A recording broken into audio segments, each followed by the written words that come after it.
O, Bisaya. May nag-Bisaya dito. Kaya ko i-interpret sa inyo anong salita niya. Itatagalog ko.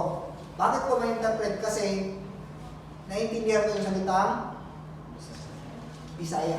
Ganon din sa music.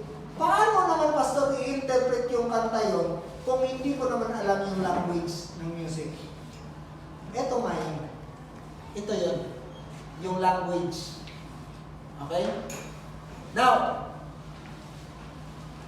sa una, challenging, sa una, mahirap, pero pag lagi mo nang ginagawa yung isang language, nagiging natural. Kasi lagi mo ginagawa. Okay? Now, sa music, bawal ang matampuhin. Sa music, bawal ang Mainipin. mainipin, pabebe, bawal.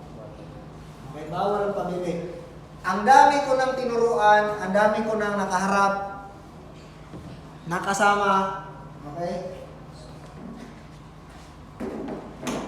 Pero, ito ang napatunayan ko, okay?